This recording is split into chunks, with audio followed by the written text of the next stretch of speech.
This is GoRV's new official tow vehicle for the next 6 months. It is the ISUZU D-MAX. This is the LS-U Plus model. Now the LS-U Plus, it's new for 2022 and it sits between the LS-U and the flagship X-Terrain models. Now we're going to be testing this vehicle over the next 6 months. I'm talking fuel testing, hauling vans of all different shapes and weights in particular. But for now, let's take a quick look at what this vehicle's all about and just some of the things that you get for your money. So we've obviously chosen a fantastic day for this. It's wet, it's cold, it's raining.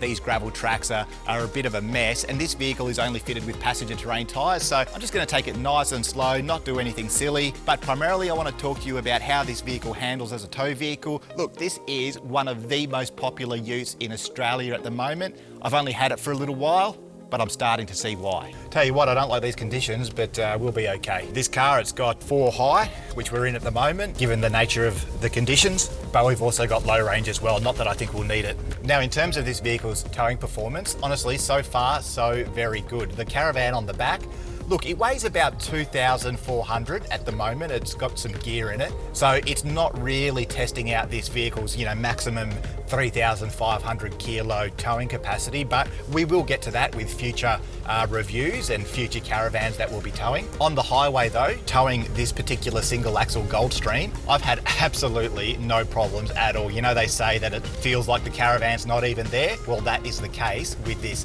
new D-MAX LS-U Plus. So as we know, the D-MAX can tow up to 3,500 kilograms with 350 kilos on the tow ball. But if you are going to be towing up around that 3,500 kilo mark, or close to it, that's when you're going to want to do some calculations in terms of the vehicle's payload, taking into account the gross combined mass of the vehicle. Now, the curb weight or the unladen weight of this particular D-MAX is 2,112 kilograms. The gross vehicle mass is 3,100 kilos, and that gives this vehicle a payload capacity of 988 kilograms. The gross combined mass, however, that's 6,000 kilograms. So again, do a few calculations if you're going to be towing a particularly heavy weight. But that payload capacity, by the way, is among the highest in its class. Now, when it comes to the GVM of the LS-U Plus, which again, new for 2022, you actually get an extra 100 kilograms when compared to the LS-U from 2021. What do you get in the LS-U Plus that you don't get in the LS-U?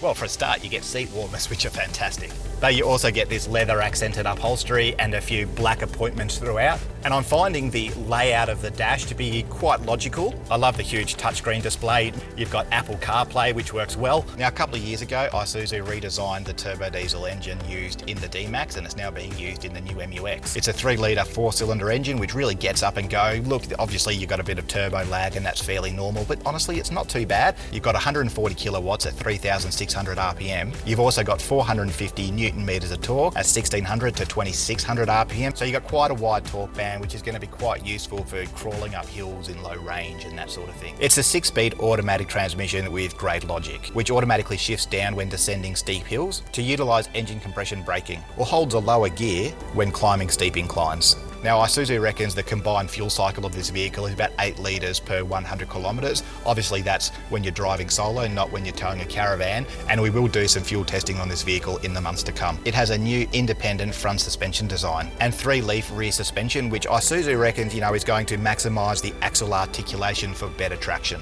And I guess the goal here of the improved IFS design is to ensure the D-MAX remains stable and predictable over numerous terrains. Now, you might think that is quite a harsh ride being a ute, but that's not been my experience so far. Some of these gravel tracks have quite a few potholes that we've had to go through, and it's been quite comfortable even with the van attached. I think the suspension seems to do a pretty good job actually. It's obviously not the sort of plush ride that you would get from a SUV designed to run the family around town, but it's also not that harsh ride that utes from 5 years ago seem to give. It seems to be quite nicely tuned for the vehicle, and having that ball weight on the back of the van just seems to settle that rear suspension just a little bit. Now, one other thing about this vehicle that I reckon is worth mentioning, especially for people who like to go off-road, is there are snorkeled drivetrain breathers, and that's going to make sure that the drivetrain doesn't, ingest water during water crossings. Now, on that theme, this vehicle has a wading depth of about 800 millimeters, but if this was my vehicle, I'd still be putting a snorkel on it just for a bit of peace of mind. Apparently, ISUZU's received a lot of customer feedback in terms of the towability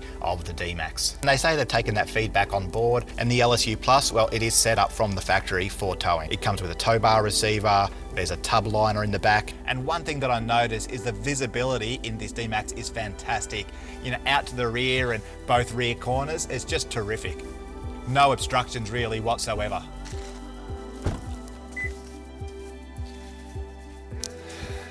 Guess I should have expected this. I don't really want to reverse all that way, so really just have to clear it.